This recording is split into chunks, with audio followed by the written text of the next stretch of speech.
Oi, oi. Glória a Deus.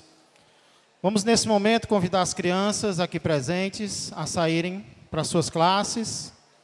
Durante o culto nós incentivamos os pais, as crianças a estarmos juntos, cultuando ao Senhor, adorando ao Senhor, porque esse é o momento no qual nós estaremos separados. As famílias agora estarão cultuando ao Senhor em locais diferentes, nós aqui no templo e os nossos filhos nas salinhas. Por isso, durante o culto, vamos procurar estarmos juntos o máximo possível. Amém? Glória a Deus. Vamos meditar um pouco na palavra do Senhor antes de participarmos da ceia. Para isso eu quero fazer mais uma oração. Queria convidar o irmão Daniel para fazer uma oração. Amém, irmão Daniel?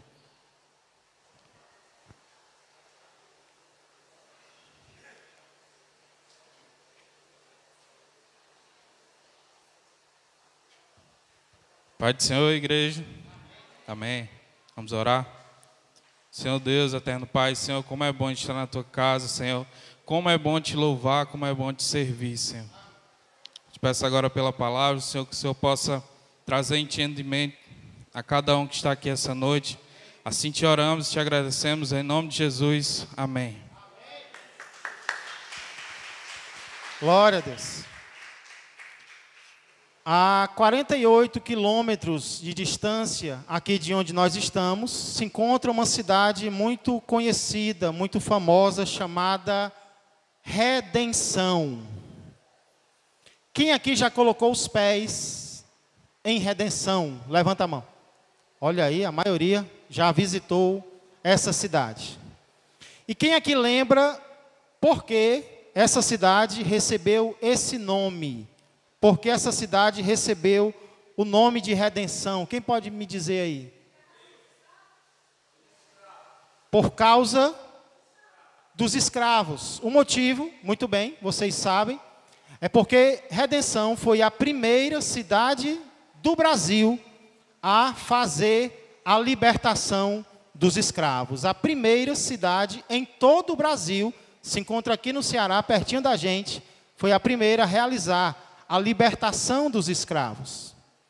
E quando nós conhecemos um pouco mais sobre a história da escravidão, nós concordamos que, de fato, essa redenção, essa libertação que ocorreu aqui no Brasil, ela teve muita importância. Ela foi uma libertação da mais alta importância. Apesar de que nós temos que reconhecer que ela não foi uma libertação completa. Por quê? Porque não houve muita assistência para os escravos que deixaram de ser escravos, que foram libertos. Não houve uma assistência muito grande para eles, em sentido de moradia, para onde eles iriam morar, como eles iriam trabalhar. Então, infelizmente, não houve um amparo muito grande para os escravos que foram libertos. Porém, ainda assim, a libertação destes escravos foi de importância histórica, de importância social muito grande, sem sombra de dúvidas.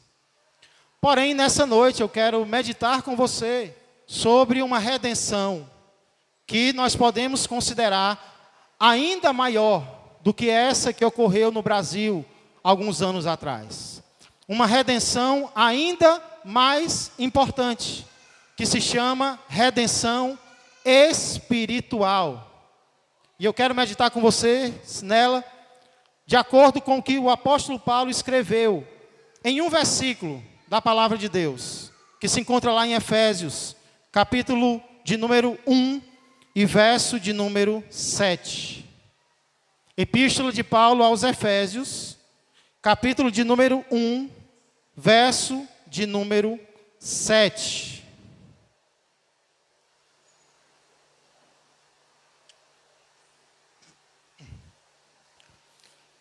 Efésios 1 e 7 é o versículo no qual nós vamos nos deter, sendo que ele se encontra dentro de um texto maior, que são os versos 3 a 14 de Efésios, nos quais o apóstolo Paulo cita um colar de bênçãos espirituais que nós recebemos através de Jesus Cristo.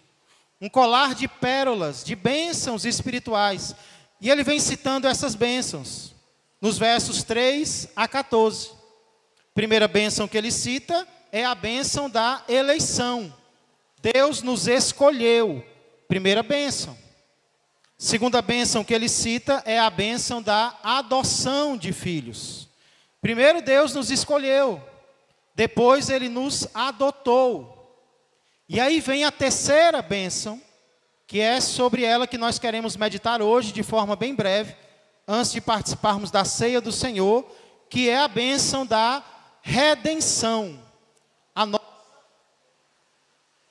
A nossa redenção espiritual. E o propósito, irmãos, eu já quero que você entenda isso, que o propósito pelo qual o apóstolo Paulo está citando essas bênçãos é para que, conforme ele diz no verso 3, o nosso Deus, ele seja bendito, o nosso Deus seja adorado, nós venhamos a adorar, nós venhamos a agradecer ao nosso Deus por todas as bênçãos espirituais que ele tem nos concedido.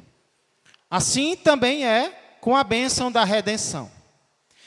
E a primeira informação que o apóstolo Paulo nos dá aqui sobre a bênção da redenção é o responsável pela nossa redenção. Quem é o responsável? Quem é o promotor? Quem é aquele que conseguiu a nossa redenção? Primeira parte do verso 7 diz assim: no qual temos a redenção. Somente até aqui por enquanto. Vamos orar mais uma vez.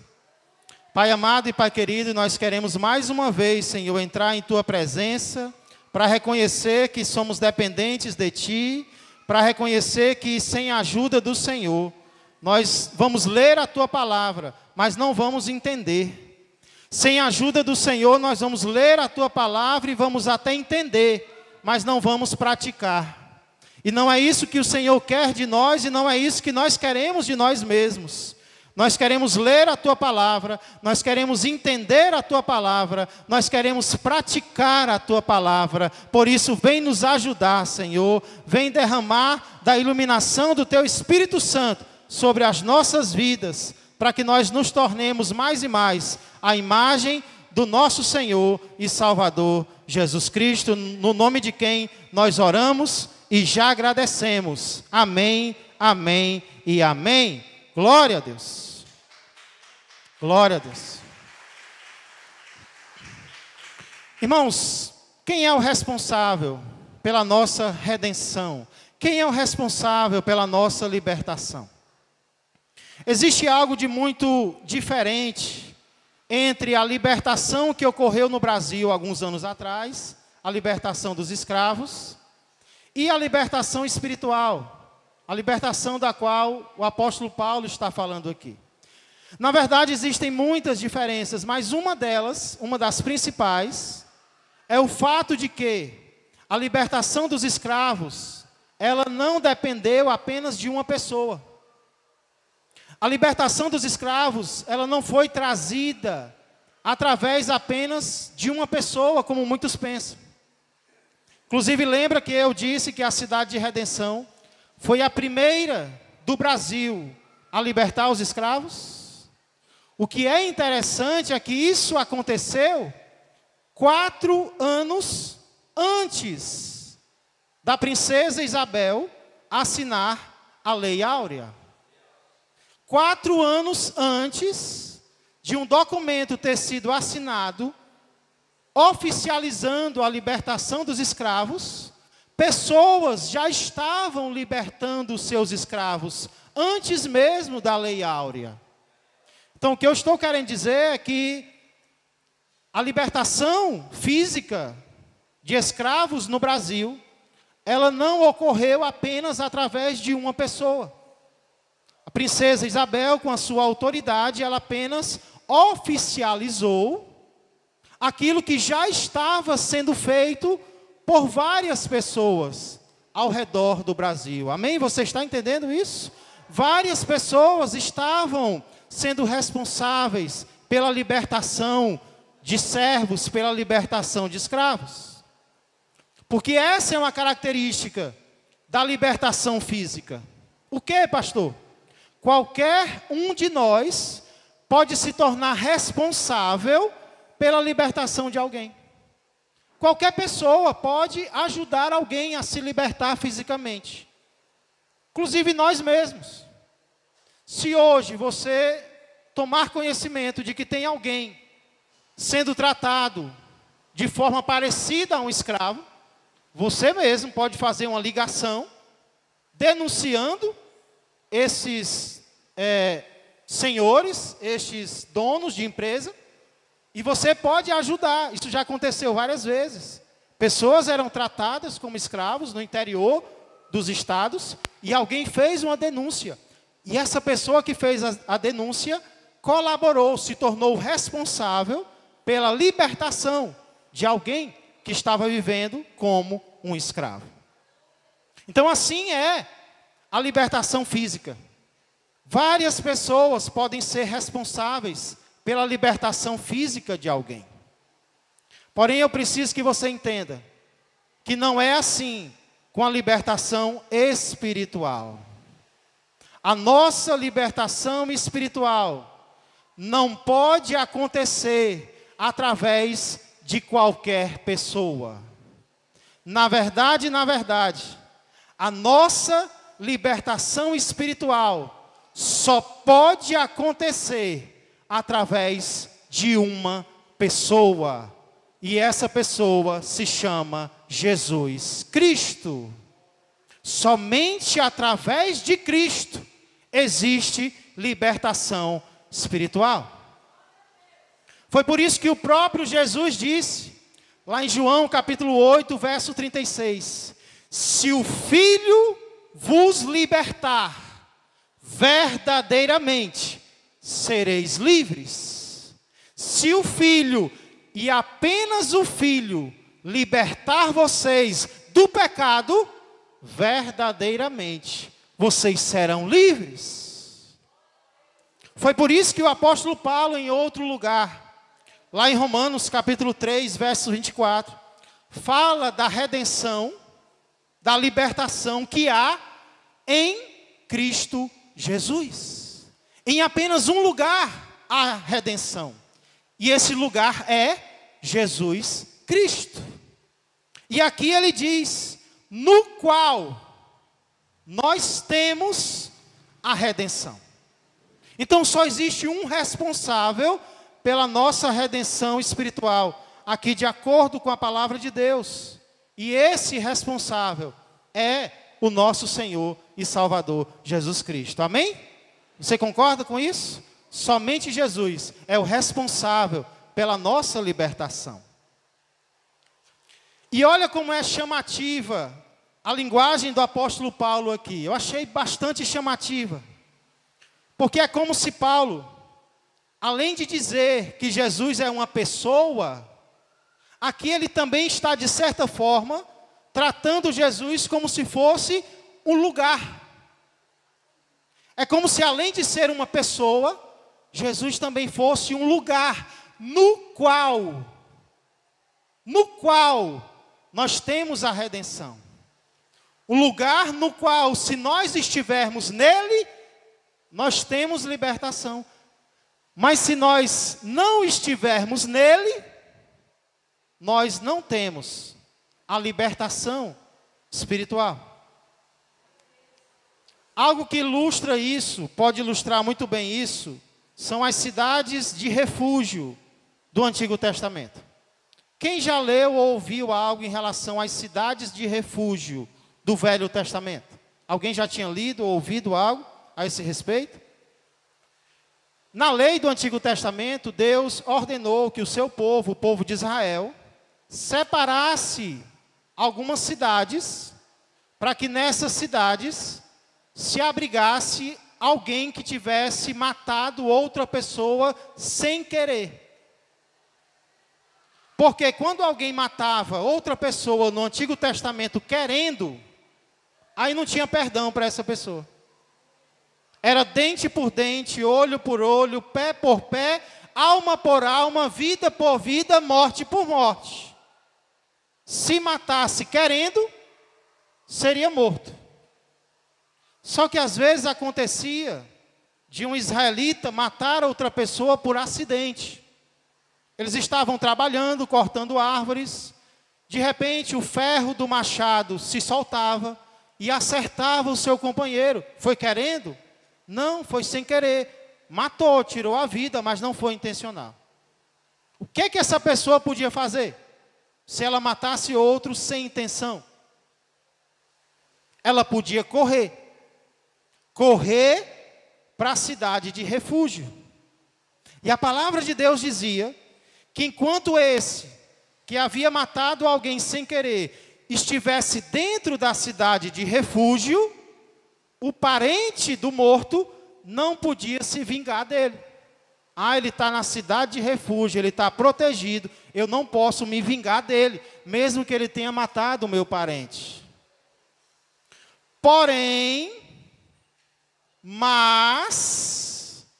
se essa pessoa que matou outro por acidente, decidisse dar uma passeada em outras cidades, eu quero conhecer um pouco as outras cidades, e ele saísse da cidade de refúgio, aí a Bíblia era clara em dizer que se ele saísse da cidade, o vingador do sangue poderia vingar o seu parente daquela pessoa que o matou. Ou seja, se estivesse na cidade, ele estava salvo. Se ele estivesse fora da cidade, ele não estava salvo.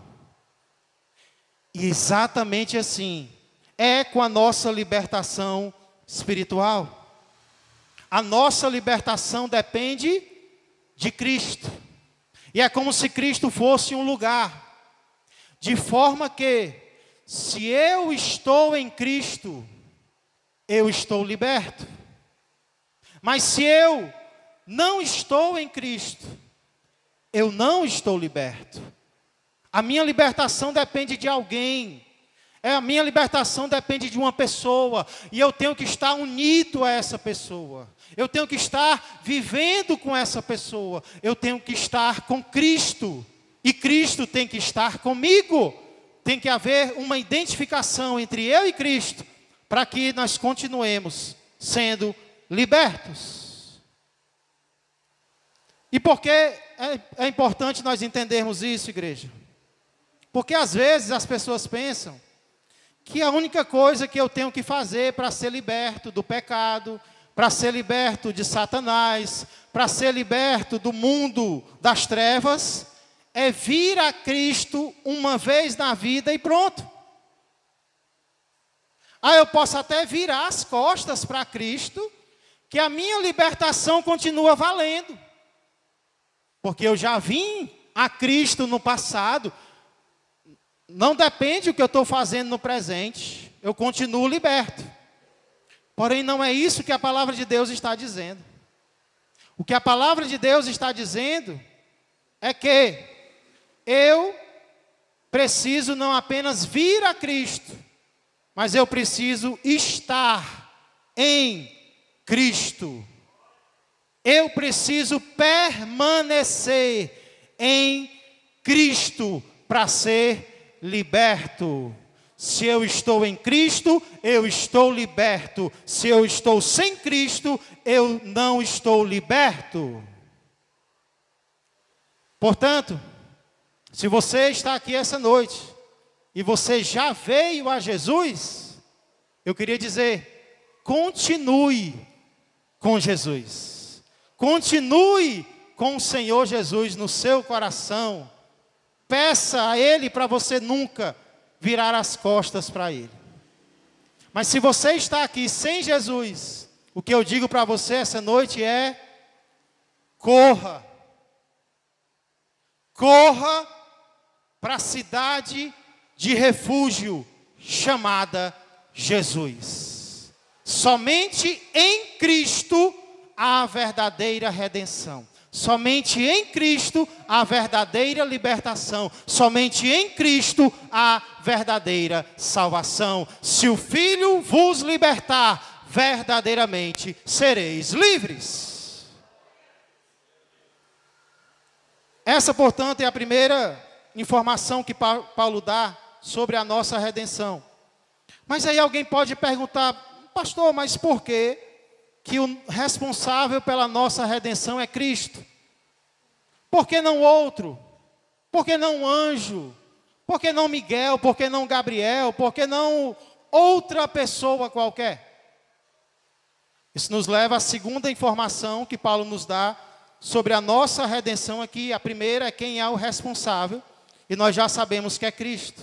Segunda informação que Paulo nos dá aqui é o preço da nossa redenção. Qual foi o preço que o responsável pela nossa redenção pagou para que eu e você fôssemos libertos? A palavra redenção, ela significa, o significado básico dela é libertação por meio de um pagamento, por meio de um preço. E isso era muito comum quando alguém levava um escravo para o mercado, e lá no mercado, alguém pagava o preço desse escravo e dizia: olha, eu paguei o seu valor e agora eu estou te libertando. Eu paguei o preço pela sua vida, mas eu não quero que você me sirva, eu liberto você. Voltando para a questão da princesa Isabel. Qual foi o sacrifício que a famosa princesa Isabel fez para que os escravos do Brasil fossem libertos? Qual foi o preço que ela pagou? Dizem, e eu acredito, que ela até chegou a libertar os escravos da mansão dela, da casa dela. O que deve ter trazido aí algum prejuízo financeiro para a princesa Isabel. Além de um descontentamento de algumas pessoas que talvez eram influentes e não concordavam com a escravidão, vieram reclamar com ela. Mas fora isso, qual foi o sacrifício que a princesa Isabel precisou fazer para libertar os escravos do Brasil? Para assinar um documento a fim de que os escravos fossem libertos? E a resposta é: não muitos sacrifícios ela precisou fazer. Diz, inclusive, que a caneta com a qual ela assinou a famosa Lei Áurea, Lei Dourada, era uma caneta feita de ouro, cravejada com diamantes, que até hoje se encontram em um museu e pode ser vista. Então, ela continuou sendo a princesa Isabel. Ela não teve que fazer muitos sacrifícios para que os escravos do Brasil fossem libertos. Porém, o apóstolo Paulo diz, falando de Jesus, que nele nós temos a redenção através do seu sangue. Nós temos a redenção através do sangue de Cristo. Princesa Isabel não precisou fazer muitos sacrifícios. Diferente do que acontece numa história contada através de um filme chamado O Resgate do Soldado Ryan. Nesse filme, um capitão que havia servido na guerra está prestes a voltar para casa para reencontrar a sua família. Quando de repente ele recebe a última missão antes de voltar para casa. A última missão que ele recebe é a de encontrar e resgatar um soldado, o último soldado vivo da família Ryan. Por que o último soldado vivo?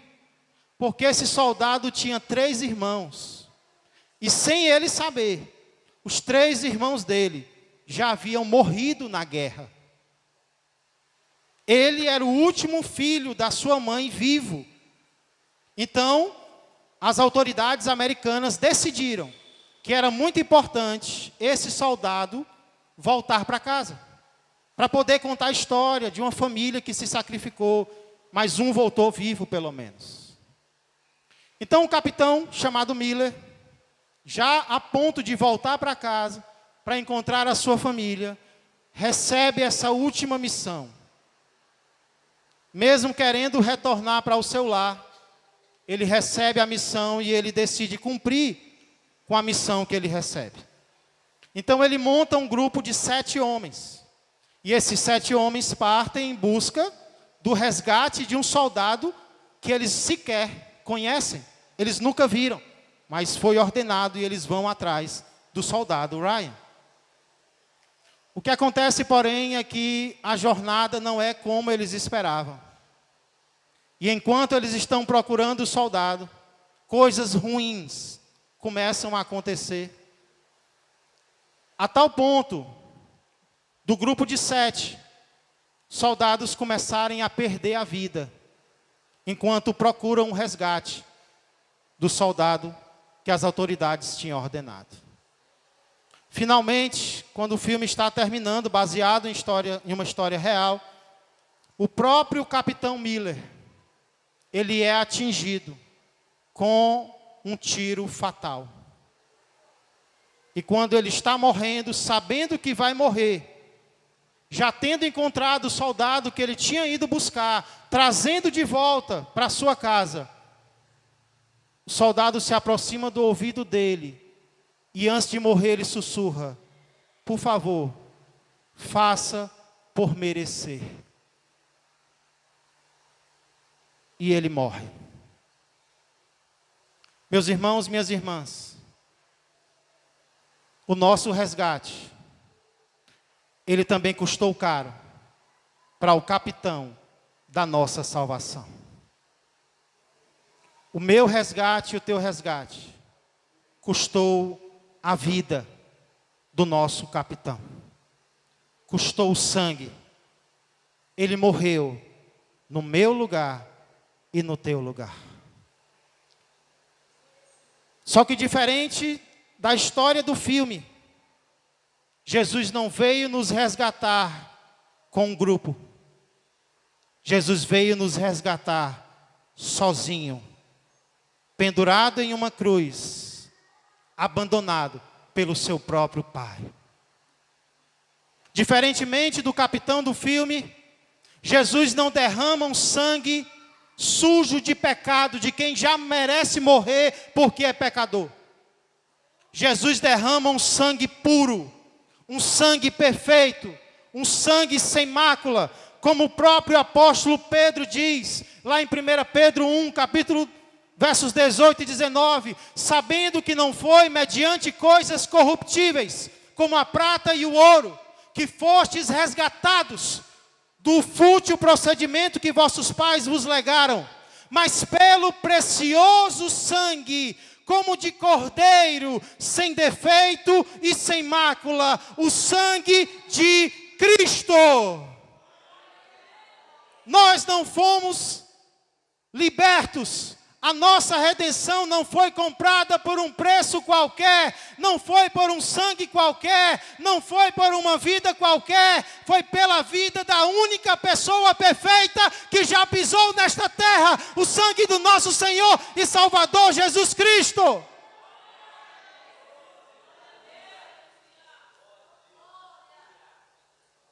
Quando se fala em amor de Cristo, em demonstração de amor de Cristo, muitas vezes nós lembramos dos milagres que Jesus operou. Os milagres demonstram o quanto Jesus nos amava. Por exemplo, quando Jesus toca em um leproso e ele tira a lepra daquela pessoa, que demonstração de amor. Quando Jesus cura a mulher do fluxo de sangue, quando Jesus estanca o sangue daquela mulher, quando dele sai poder, nós pensamos, que demonstração de amor de Jesus. E de fato, os milagres demonstram o amor de Jesus por nós.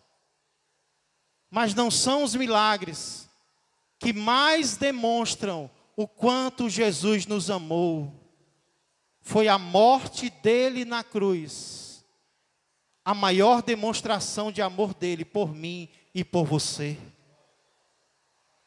A maior demonstração de amor de Jesus por nós não foi quando ele tirou a lepra de um homem. Foi quando ele tomou a lepra do homem sobre ele.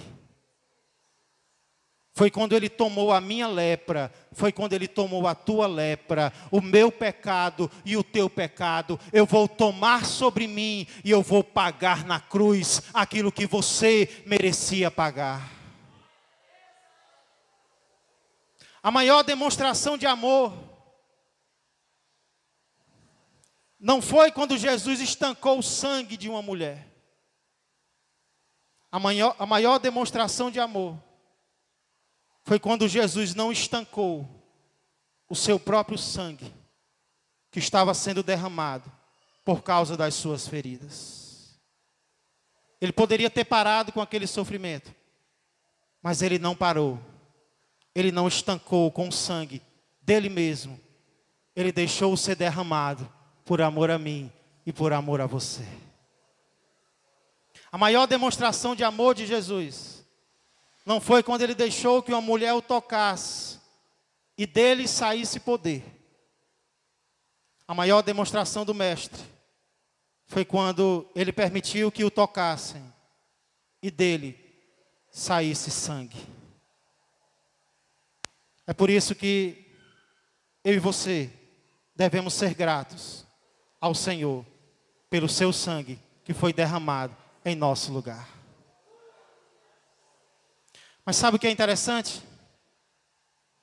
É que se você for na cidade de Redenção, você vai encontrar homenagens à princesa Isabel, como por exemplo, um busto que foi construído em homenagem aos 50 anos da libertação dos escravos. E eu não estou dizendo que não é merecido. Pelo contrário, devemos honrar os nossos líderes, inclusive do passado. Mas eu me perguntei, que homenagens nós temos feito ao nosso Redentor? Que homenagens nós temos feito a Cristo?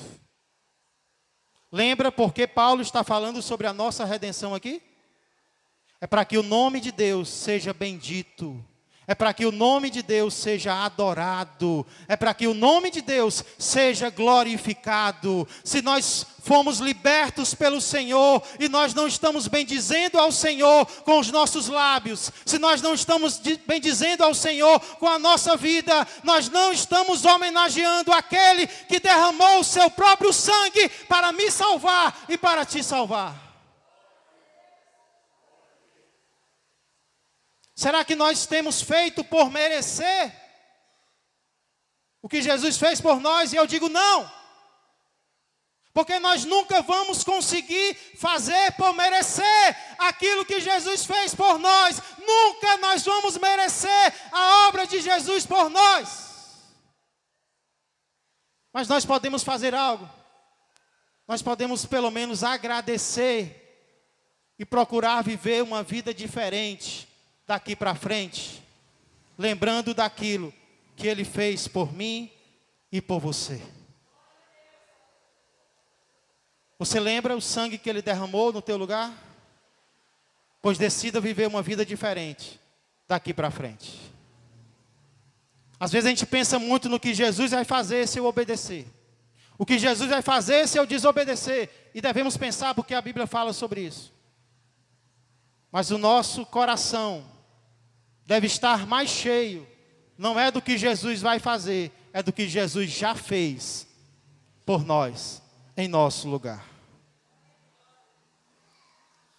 Para concluir, depois de falar sobre o responsável da nossa redenção, que é Jesus, no qual nós temos a redenção, depois de falar sobre o preço da nossa redenção, que foi o próprio sangue de Jesus, que foi derramado em nosso lugar, o apóstolo Paulo termina falando sobre o resultado da nossa redenção.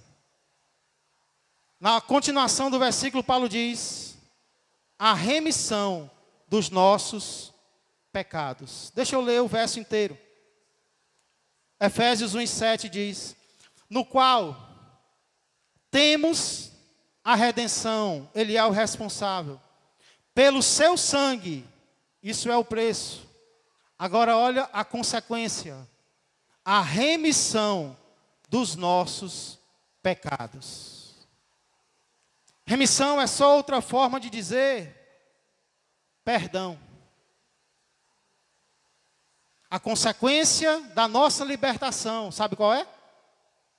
É o perdão de todos os nossos pecados. Isso significa que quando Jesus nos liberta do império das trevas, quando Jesus nos liberta da lei, quando Jesus nos liberta dos nossos pecados, Ele não está tratando apenas do nosso presente e do nosso futuro. Ele não está dizendo apenas o que nós seremos daqui para frente.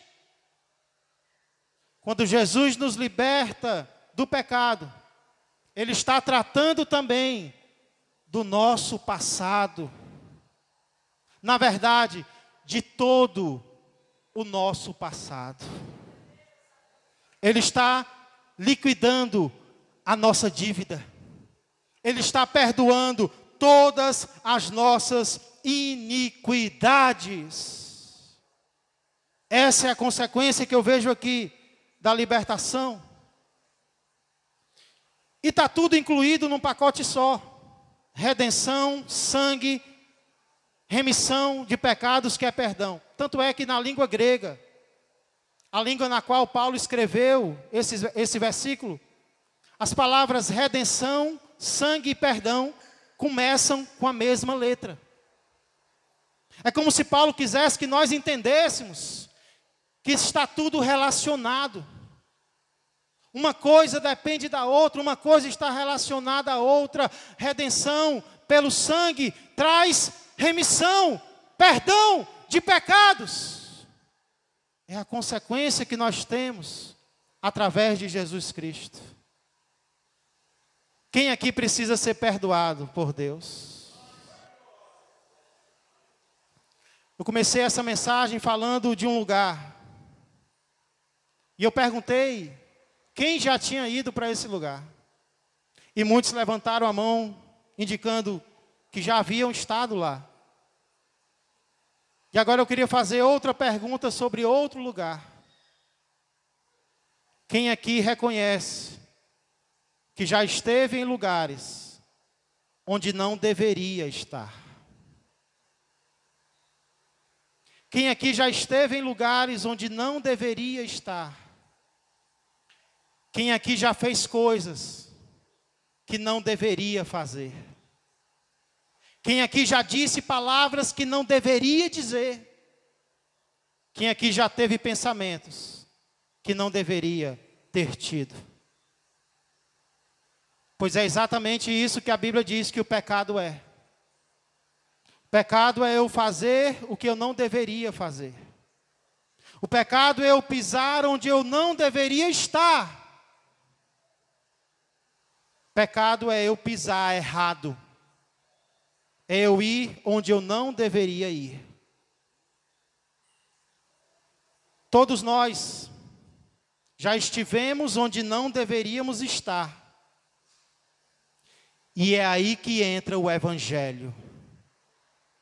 Porque a mensagem do Evangelho é: não importa onde você esteve, não importa o que você fez, existe um lugar onde tudo pode ser perdoado.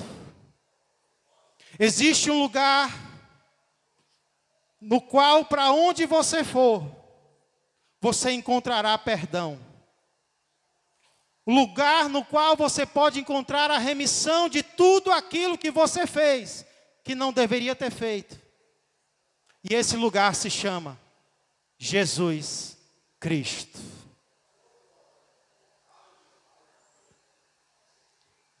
Hoje pela manhã nós cantamos vários louvores. E um deles fazia um bom tempo que nós não cantávamos. Um louvor que resume muito bem aquilo que Jesus pode fazer por mim e por você. A letra do louvor diz assim: de todas as provas que eu já passei, é bem difícil, Senhor, a gente ter que ouvir acusações do vil tentador. Lembranças do passado vêm e querem me fazer parar. Ou mesmo palavras de alguém que não quer na gente acreditar.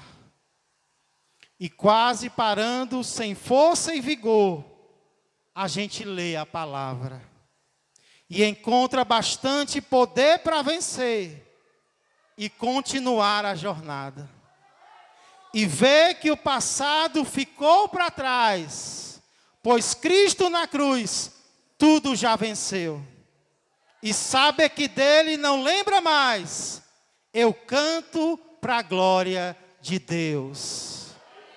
Nenhuma condenação há para quem está em ti, Jesus, cuja vida coberta está pelo sangue que desceu na cruz. É certo que provas virão, investidas do vil tentador, mas nenhuma condenação há para quem está em ti, querido Senhor. Se você já esteve onde não deveria estar, a melhor coisa para você hoje é encontrar a redenção. Se você já foi por lugares onde não deveria, hoje está na hora de você ir para um lugar chamado redenção em Cristo Jesus. Curve sua cabeça.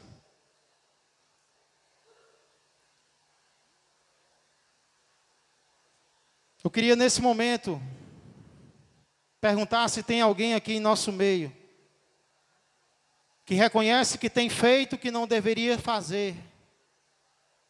Não é porque o homem está te dizendo, é porque Deus está testificando no teu coração que há algo de errado. Há uma prática que precisa ser interrompida. Há um sentimento que precisa ser retirado. Há um pecado que precisa ser perdoado. E não importa quem você é, não importa o que você fez, existe um lugar no qual todos os nossos pecados serão perdoados. Saia de onde você está espiritualmente. Abandone essa vida que você tem levado e decida vir até Jesus.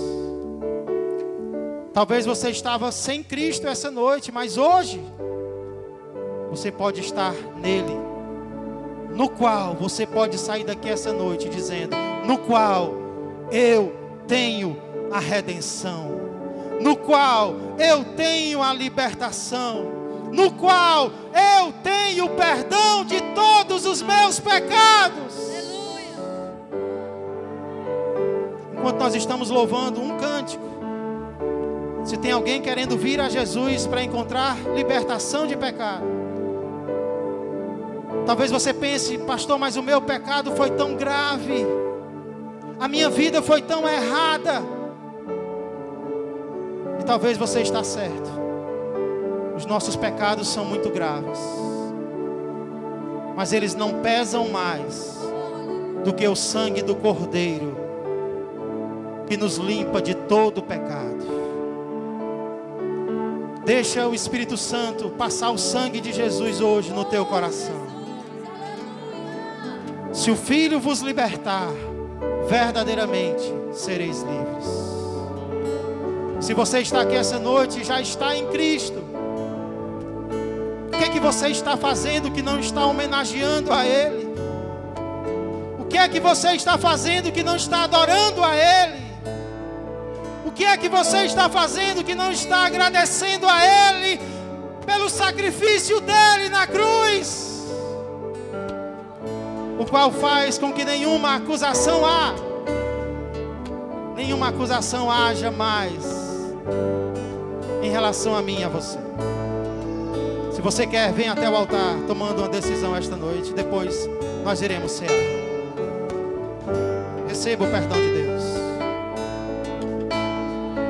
De todas as provas que eu já passei, é bem difícil, Senhor.